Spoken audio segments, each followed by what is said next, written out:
Step 1. Recognize the structure. Read the equation x to the fourth minus 4x cubed plus 6x squared minus 4x plus 1 equals 9. This entire left side is the binomial expansion of open parenthesis x minus 1 close parenthesis to the fourth. Step 2. Take fourth roots of both sides. That gives x minus 1 equals plus or minus the fourth root of 9. Step 3. The fourth root of 9 equals the square root of 3. Substituting that in, we have x minus 1 equals plus or minus square root of 3. Final step. Add 1 to both sides to get x equals 1 plus or minus square root of 3.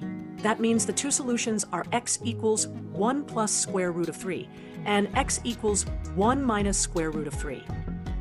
Thank you for watching. Tap like, share, and comment, and then follow and subscribe for more quick problem-solving tips.